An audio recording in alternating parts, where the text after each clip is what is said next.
Syiah ini kelompok yang tukang suka balik fakta. Syiah ini kelompok yang pandai bertakiyah. Pada tahun 2008 ada pemuka Syiah di Indonesia menyebarkan buku-buku paham-paham Syiah dalam ajaran-ajaran keagamaan. Ada namanya percetakan Mizan di Yogyakarta menyebarkan isu-isu benih-benih Syiah. Nah, itu kita nih sekarang kalau Syiah itu memang sangat banyak sekarang. Dan Syiah itu sekarang ada di struktural. Tujuannya satu saja, membuat pola pikir kita yang Sunni ini untuk berubah. Syiah tak akan mungkin bersatu dengan Sunni, itu tidak mungkin.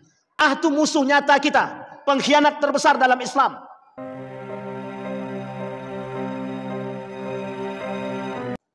Setelah generasi yang besar, ada dua ulama terkenal di Indonesia, Hasyim Al-Asy'ari dan Kiai Haji Ahmad Dahlan. Kiai Haji Ahmad Dahlan mendirikan organisasi yang sangat terkenal disebut dengan Muhammadiyah. Kiai Haji Hasyim Al-Asy'ari setelahnya mendirikan organisasi 1926 setelah Kiai Haji Ahmad Dahlan meninggal dunia. Apa organisasi yang dibangun, yang didirikan? Organisasi yang didirikan adalah Nahdlatul Ulama. Apa alasan mendirikan itu? Karena wafatnya seorang ulama besar yang mendirikan organisasi besar, namanya Muhammadiyah. Dalam tulisan beliau, dalam kitab Risalah Ahlus Sunnah wal Jamaah, yang oleh Buya Hamka, di dalam tulisan Buya Hamka tentang dinamika umat itu disampaikan oleh Buya Hamka. Atas kelak di akhir zaman itu manusia itu terpecah sekian banyak, yang terbagi dalam berbagai macam golongan.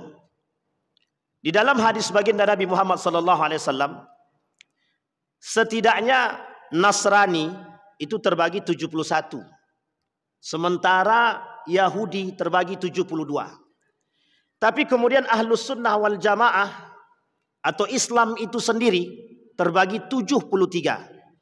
Satu di antaranya Ahlus Sunnah wal Jamaah yang selamat, sisanya tidak selamat. Yahudi tak selamat, Nasrani tak selamat, Islam yang lain selain daripada Ahlus Sunnah wal Jamaah itu tak selamat juga. Dan itu zahir, hadisnya sahih, dinukil oleh sekian banyak para ulama.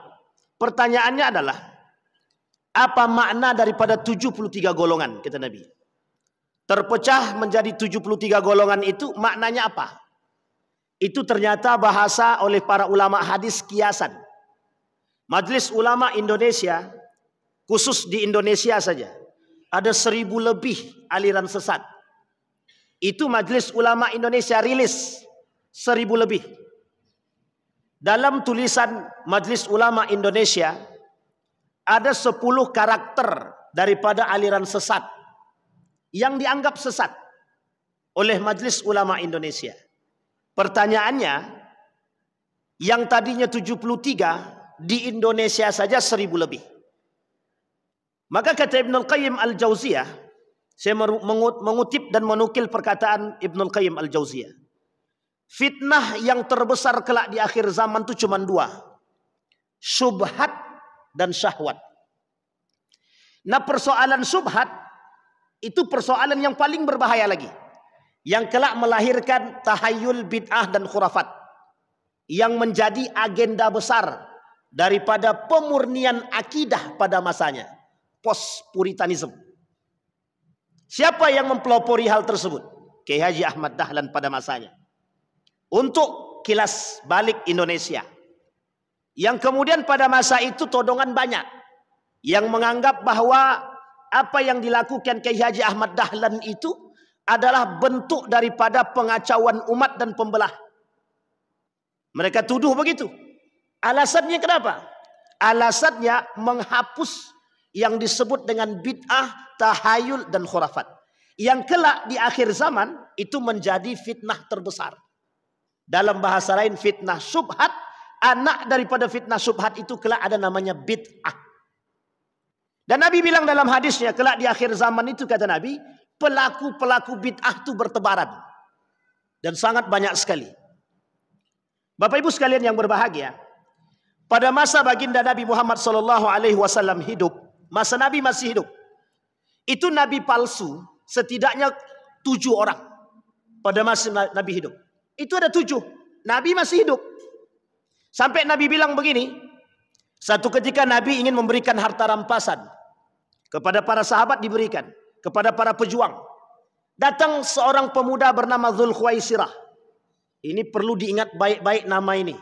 Dalam sejarah nama ini punya peran besar dalam memecah belah umat, termasuk membunuh para sahabat. Namanya Dzulkhuwaisirah. Dzulkhuwaisirah ini hidup pada masa Nabi. Ketika Nabi memberikan harta rampasan, itu kemudian dia bilang begini, "Hei Muhammad, i'dil." "Mala a'dil," kata Nabi Muhammad. Nabi dibilang, "Hei Muhammad," dia tidak pakai kata Rasul, tidak pakai kata Nabi, tidak.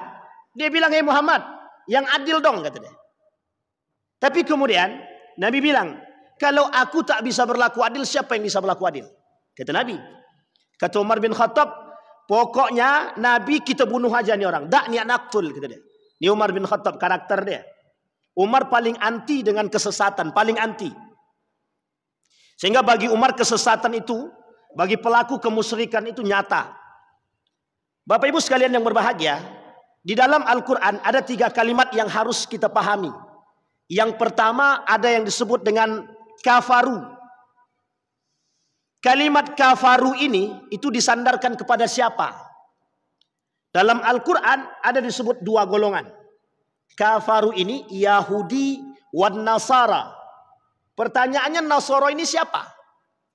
Apakah Nasrani yang kita pahami hari ini? Kristiani? Bukan. Coba sandingkan kalimat itu dalam sejarah.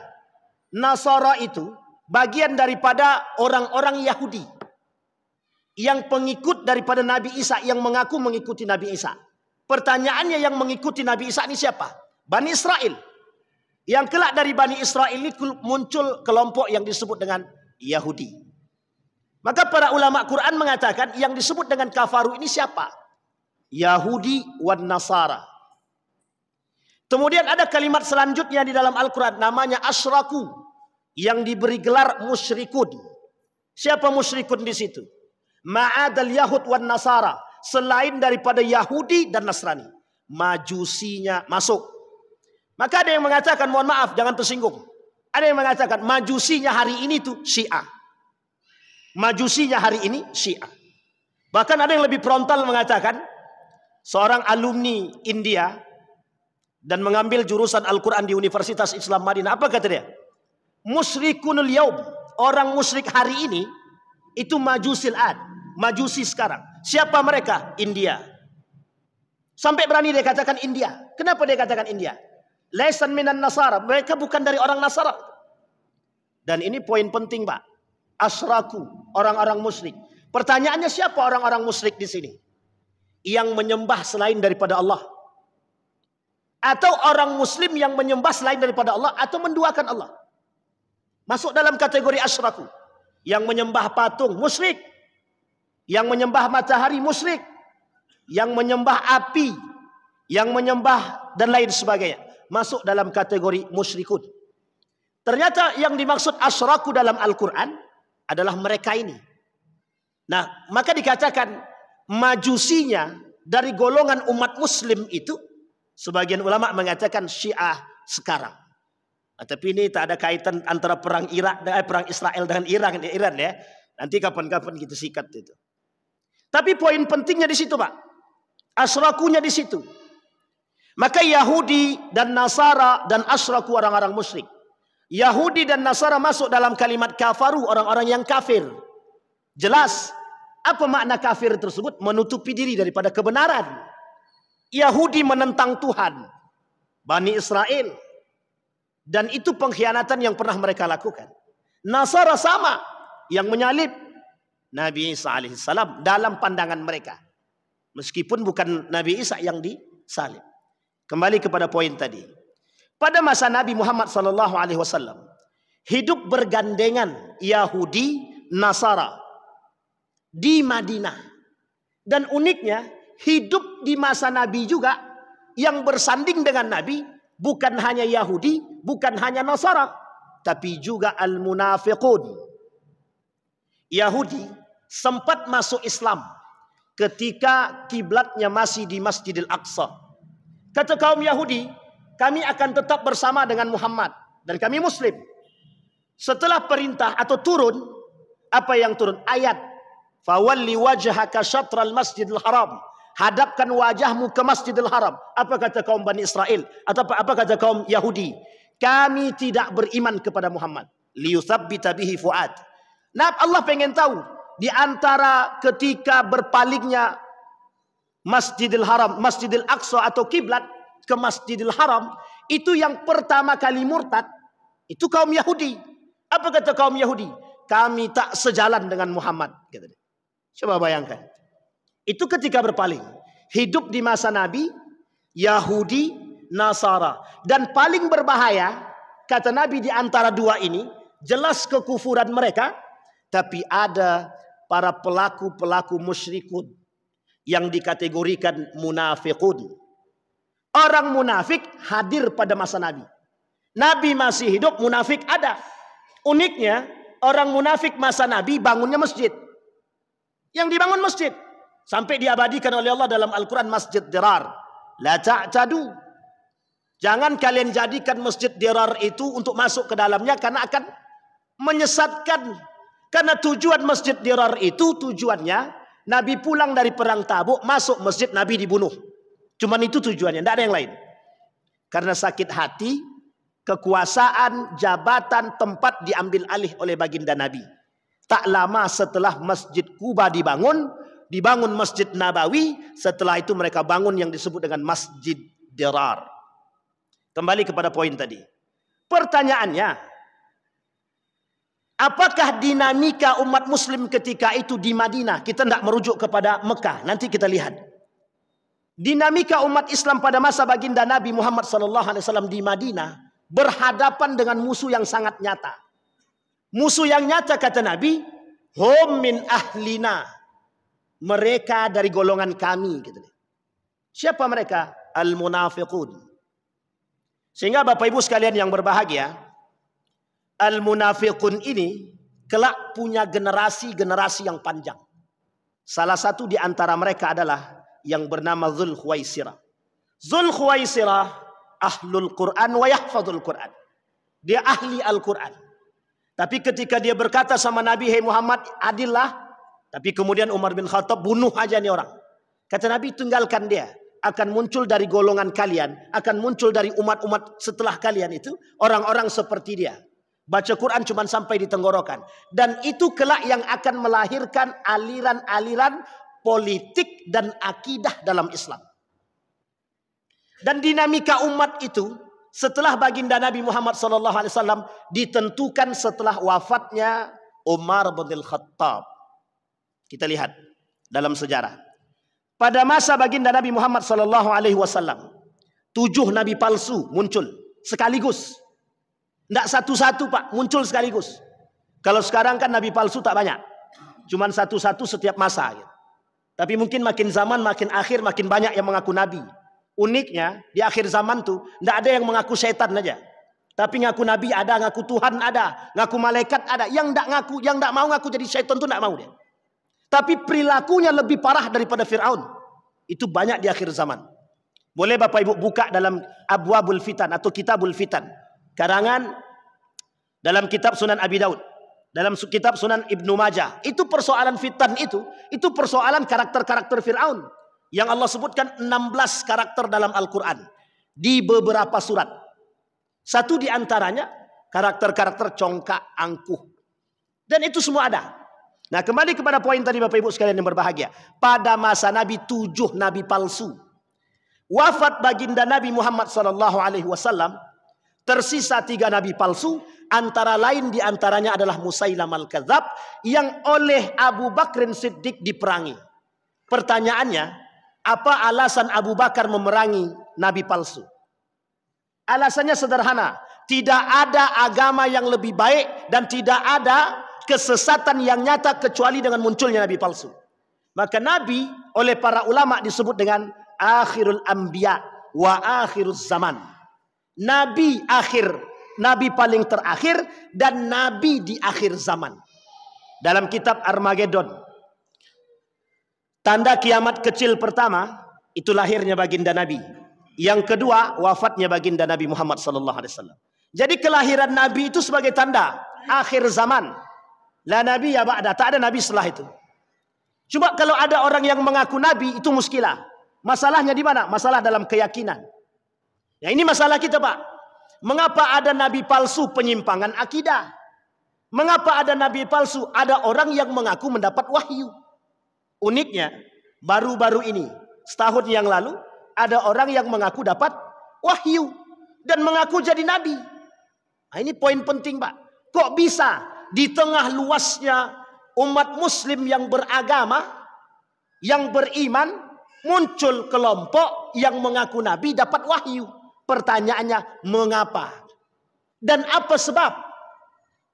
Kata para ulama, Muhammadiyah dalam rilisnya, itu dikatakan sebab penyimpangan akidah itu di antara 5 dha'ful ilmi. Apa itu dha'ful ilmi? Lemahnya ilmu. Ini masalah, Pak. Sangat masalah. Iqra itu turun dalam kitab Kaifa Yubarrijul Quran Al-Haya. Itu tujuan Iqra itu bukan arti bacalah, bukan. Hei manusia, Anda punya akal telaah dengan sebaik mungkin. Anda punya akal belajar sebaik mungkin. Anda punya akal analisis sebaik mungkin. Itu tujuan Iqra. Jadi kalau tujuan Iqra yang diciptakan oleh Allah cuma sekedar membaca, itu tak sejalan dengan makna yang sesungguhnya. Tapi kalimat kedua yang dikatakan Allah dalam Al-Quran, Iqra bismi rabbikal ladzi khalaq.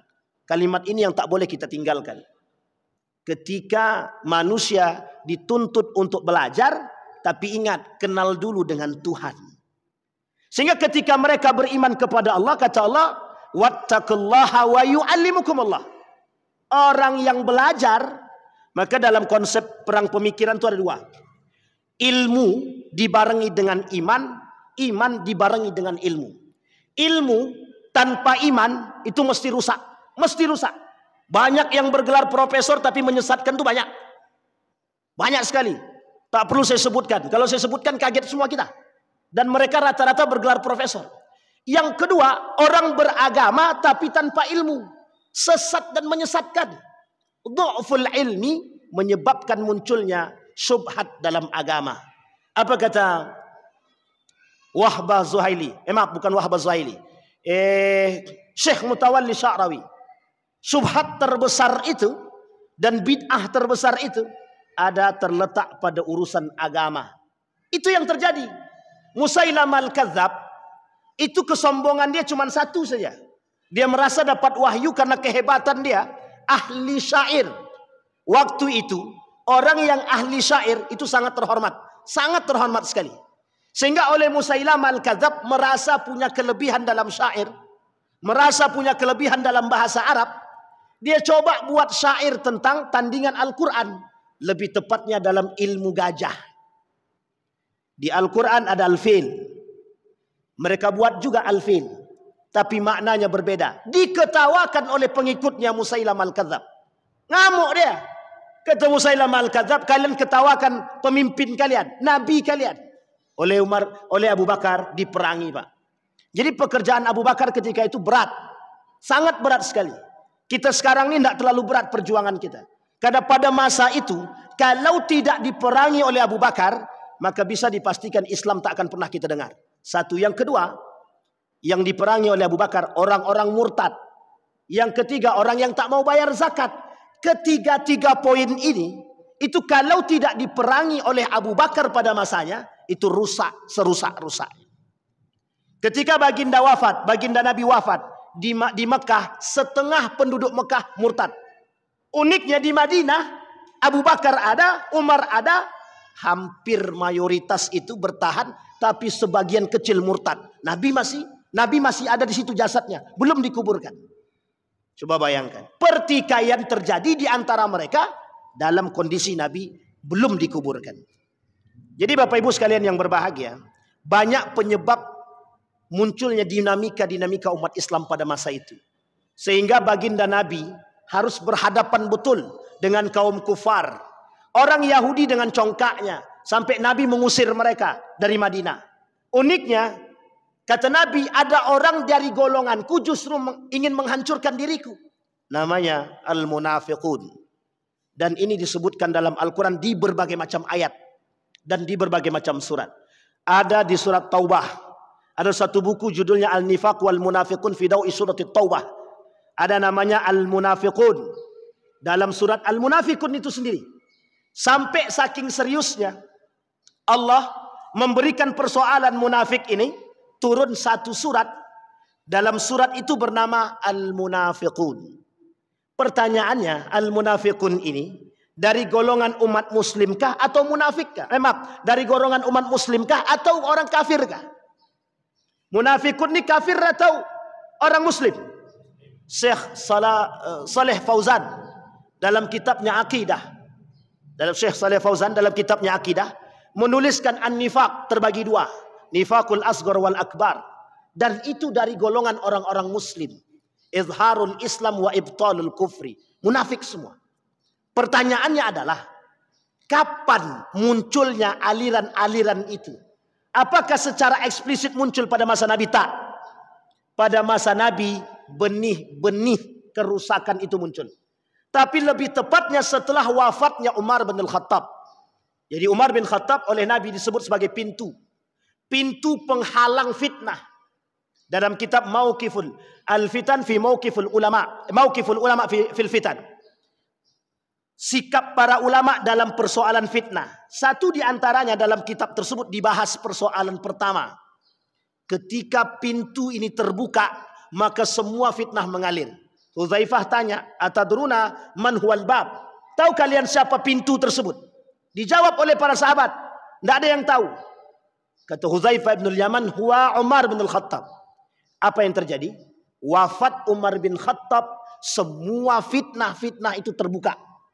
Orang yang pertama yang menemukan fitnah itu, yang mendapatkan fitnah itu, baik syubhatnya ataupun syahwatnya, terjadi pada masa Utsman bin Affan. Umar bin Khattab yang membunuh Umar bin Khattab itu mengerti agama, paham Al-Quran. Yang membunuh Utsman bin Affan itu menggunakan Bismillah Allahu Akbar, paham Al-Quran, mengerti agama. 6 orang dengan tusukan yang bertubi-tubi. Yang membunuh Ali bin Abi Thalib mengerti agama, mengerti betul dengan Al-Quran. Yang membunuh atau meracun Al-Hasan sama mengerti Al-Quran. Yang membunuh Al-Husain yang menggorok lehernya paham Al-Quran, bahkan hafal Al-Quran. Pertanyaannya, muslim atau non-muslim? Muslim atau kafir? Muslim. Artinya yang membunuh muslim, muslim itu sendiri. Dengan dalih, dengan kalimat Al-Quran, dengan kalimat Islam. Sama Pak. Dan itu syubhat terbesar kita hari ini. Dan itu dinamika umat muslim hari ini. Dan itu problematika umat muslim hari ini. Maka kalau umat muslim mau punya perhatian khusus dalam aspek ini, maka akan ketemu Pak titiknya. Di mana persoalannya? Persoalannya sederhana. Cara memahami agama. Dia poinnya di situ. Kembali kepada poin tadi. Maka kata baginda Nabi Muhammad SAW, semasa Nabi hidup, Nabi palsu muncul. Orang-orang munafik muncul. Sampai Hudzaifah memegang 40 nama orang munafik. 40 nama. Umar datang, ada nak nambah aku di situ. Kata Hudzaifah, dia tak mau menyampaikan, tak mau menyebutkan. Hudzaifah sampai hayat dia mati, dia tak pernah sebutkan 40 orang itu. Kaum munafik. Dan uniknya kaum munafik itu tukang melakukan pecah belah umat pada masa baginda Nabi Muhammad SAW. Kembali kepada poin. Umar bin Khattab meninggal, dibunuh.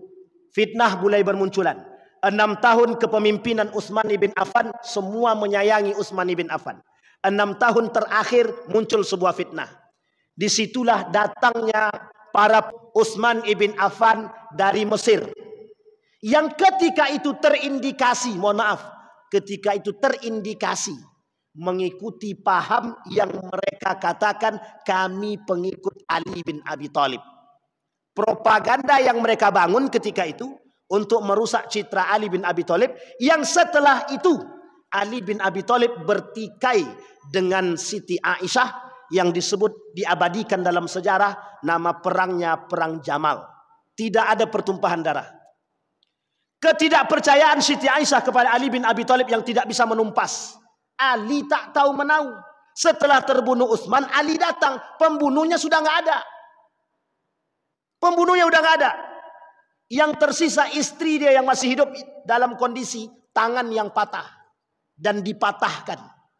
Sementara ajudan dia, kalau bahasa sekarang, Utsman bin Affan, itu dibunuh.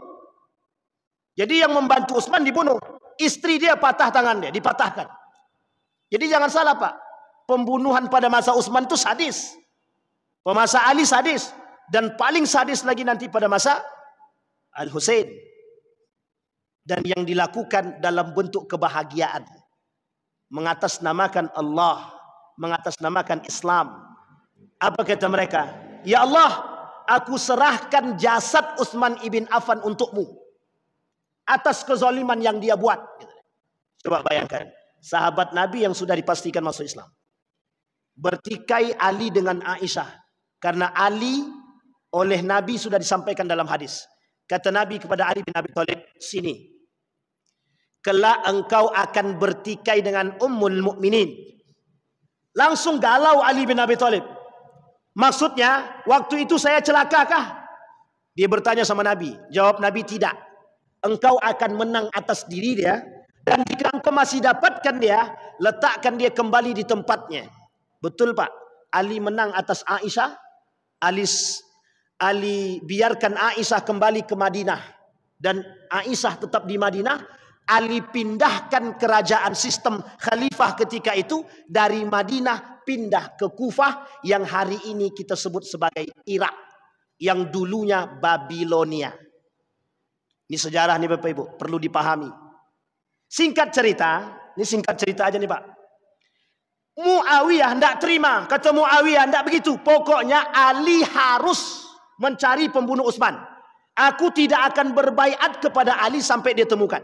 Kata Ali bin Abi Thalib, itu Muawiyah berkhianat kepada kami. Datang tukang gesek di belakang, betul tuh, habiskan aja, lawan aja. Tukang gesek dari sisi Muawiyah juga begitu. Udahlah pokoknya perang.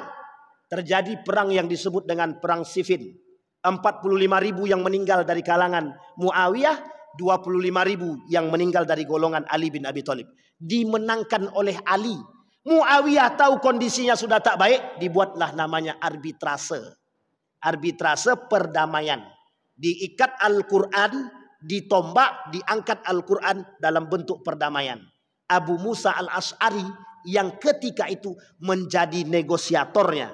Dan yang ikut mendukung, memaksa Ali untuk menyetujui, rakyat Kufah yang pada masa itu mendesak Ali bin Abi Thalib untuk menyetujui. Singkat cerita Bapak Ibu sekalian yang berbahagia, mereka pula lah yang mengkhianati Ali bin Abi Thalib setelah pulang dari tempat pertempuran menuju Kufah. Di perbatasan Harura keluarlah 200 lebih dari golongan mereka yang mengakui mengikut Ali, yang kelak mereka disebut sebagai golongan Khawarij. Dan ini golongan yang diperangi oleh Ali dalam perang yang disebut dengan perang Nahrawan. Dihabisin sama Ali bin Abi Thalib semuanya. Dalam riwayat yang lain, kalau kita baca dalam sejarah yang lain, Ali menyisakan 10 kaum munafik. 10 kaum Khawarij itu disisakan 10. Dalam riwayat yang lain dihabisin semua oleh Ali bin Abi Thalib. Tidak ada yang ditinggalkan. Tapi ulama lebih condong pada yang 10. Yang 10 ini bukan ditinggalkan, tapi lari kalang kabut. Satu di antara mereka anak daripada Dzul Khuwaisirah. Yang ketika itu dalam perang Khawarij itu Dzul Khuwaisirah terbunuh. Dan anaknya lari. Kelak yang akan membunuh Al-Husain pada perang Karbala, dan dia mengikuti itu. Di mana? Perbatasan dekat Kufah. Jadi Bapak Ibu sekalian yang berbahagia, Nabi pernah bilang begini dalam hadisnya. Kelak akan muncul 3 kekuatan Islam yang besar. Yang pertama dari Irak, yang kedua dari Yaman, yang ketiga dari Palestina. Dari Irak, kata para ulama, tidak bisa dijadikan sandaran karena banyak di antara mereka para pengkhianat. Yang dari Yaman tak memiliki kekuatan yang lebih, tapi memang Yaman selalu membantu. Dan yang ketiga dari Palestina, Syam. Palestina, Yordania, Suriah, kemudian satu lagi Libanon. Ini kekuatan Muslim akan muncul dari sini. Kembali kepada poin tadi. Meninggal Utsman bin Affan, bertikai Ali dengan Aisyah, bertikai juga Ali dengan Muawiyah. Disinilah Bapak Ibu sekalian yang berbahagia, secara eksplisit umat Muslim mulai terpecah. Muncul kelompok pertama yang disebut dengan Khawarij. Dan orang-orang yang masih bersama dengan Ali bin Abi Thalib, mereka mengatasnamakan nahnu syi'i, pengikut keluarga baginda Nabi Muhammad sallallahu alaihi wasallam, yang kita kenal hari ini sebagai Syiah. Sampai di sini bisa dipahami Bapak Ibu ya. Jadi poin penting dalam sejarah ini tidak boleh kita lupakan. Dan di masa inilah Bapak Ibu sekalian yang berbahagia, persoalan agama mulai terpecah secara luas. Ditambah lagi ketika Al-Hasan Ali meninggal, dibunuh oleh Ibnu Muljam, salah satu orang-orang Khawarij, yang kemudian dilanjutkan dalam kesepakatan para sahabat mengangkat Al-Hasan menjadi khalifah yang diberontak oleh Muawiyah. Nanti sistem monarki pertama dalam sejarah, sistem monarki pertama, nepotisme pertama dalam sejarah umat Muslim itu terjadi pada masa Muawiyah ibn Abi Sufyan, yang mengangkat anak kandungnya menjadi pemimpin yang bernama Yazid ibn Muawiyah, yang oleh ulama Damaskus pada masa itu disepakati akan kefasikannya. Jadi Bapak Ibu, sejarah pernah terjadi. Orang fasik jadi pemimpin itu pada masa Yazid ibn Muawiyah, disepakati oleh ulama-ulama Syam. Jadi kalau sekarang banyak pemimpin fasik, itu sebenarnya mungkin cicit-cicit daripada Yazid bin Muawiyah. Oh, mungkin bisa jadi cicit-cicit Fir'aun lah. Sampai di sini bisa dipahami Bapak Ibu. Nah, muncul kelompok yang pertama yang akan kita bahas malam hari ini, yang oleh sebagian ulama dikategorikan sebagai aliran sesat dan memusuhi. Nama dia Syiah. Ini tak ada kaitan dengan Iran dan Israel. Tapi kalau mau dikaitkan nanti kita kaitkan. Iran, kapan ada orang Syiah di Iran? Persia. Itu setelah terjadinya bombardir yang dilakukan Daulah Abbasiyah pada masanya. Daulah Umayyah pada masanya. Tersebarlah orang-orang ini yang tak suka dengan penduduk Kufah. Ada yang pindah ke Persia, Iran. Ada yang pindah ke tempat yang lain. Ada yang ke Mekah, ada yang ke Madinah. Semua tersebar. Termasuk satu sisi Persia ketika itu, yang kita sebut hari ini sebagai Iran. Ini cikal bakal Syiah di Iran. Dan ini Bapak Ibu sekalian yang berbahagia, dalam sejarah, Iran dalam sejarah adalah kota yang punya mental perang terbaik di dunia. Dan Iran pernah punya mental menang pada masanya. Ketika Babilonia yang begitu besar pernah ditaklukkan oleh Persia pada masanya. Jadi kalau sekarang Iran bangga dengan mengatakan kami siap berperang, itu karena mental dia, mental nenek moyang.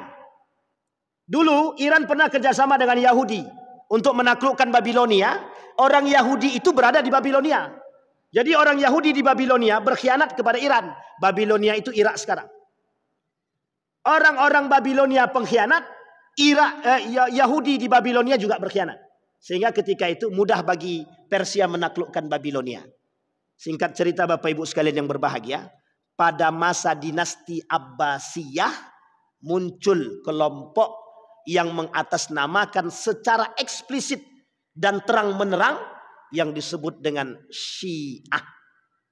Ali sudah terbunuh. Al-Hasan sudah meninggal.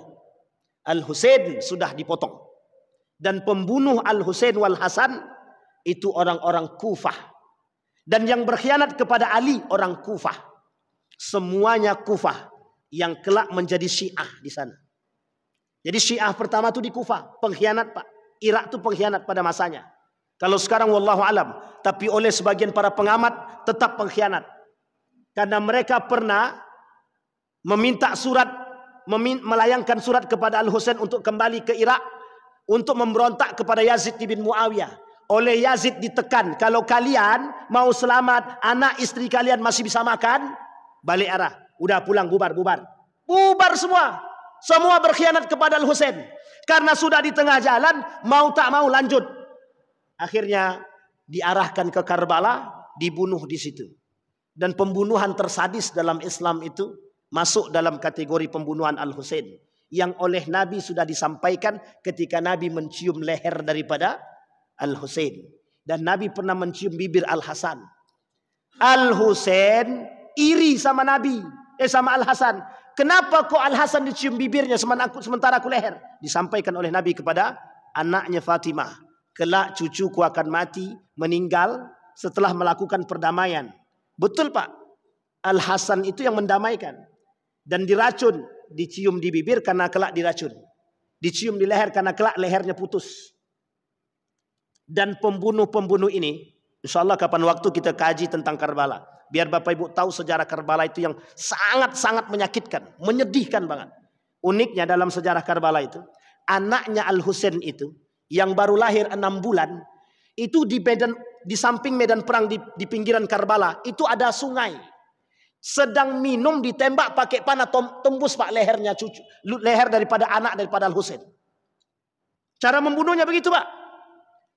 Dalam bayangan mereka yang membunuh Al-Husain itu, biar Bapak Ibu tahu, itu mereka membunuh Bismillahi Allahu Akbar.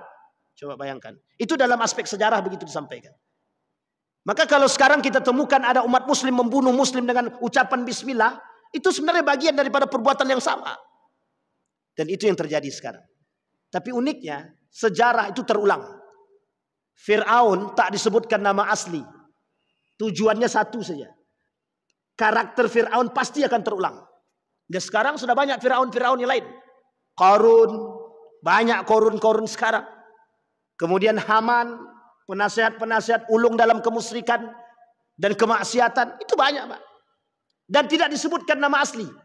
Karena kelak karakter itu pasti akan terulang. Sama Pak. Dan itu disampaikan oleh Allah dalam Al-Quran. Nah Bapak Ibu sekalian yang berbahagia, ada kelompok yang disebut dengan Syiah. Yang mengaku sebagai pengikut Ali bin Abi Thalib. Di masa Ali masih hidup, mereka sudah mengaku pengikut Ali, tapi Ali kata saya bukan Syiah. Ali pernah berkata bahwa diri dia bukan Syiah.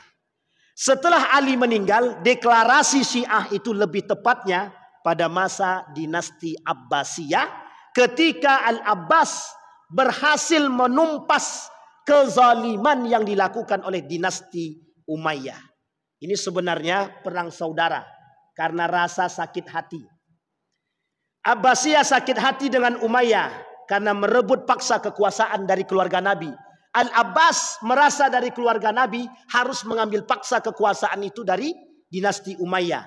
Jadi perangnya sama, perang saudara. Jadi perang itu sudah perang saudara, umat muslim dengan muslim. Abbasiyah mengambil dari dinasti Umayyah. Kelak Mongol Andalusia sama Pak. Mongol mengambil paksa kerajaan Abbasiyah pada masanya. Disebabkan ketidakpercayaan umat muslim kerajaan kecil yang berada di sekitar Abbasiyah. Termasuk ketika itu kerajaan At-Turk. Itu kerajaan kecil di Turki yang kelak yang akan mengambil alih dalam dinasti Utsmaniyah setelah beberapa tahun yang akan datang. Jadi Bapak Ibu sekalian yang berbahagia, kita ini selalu diselimuti dengan perang saudara.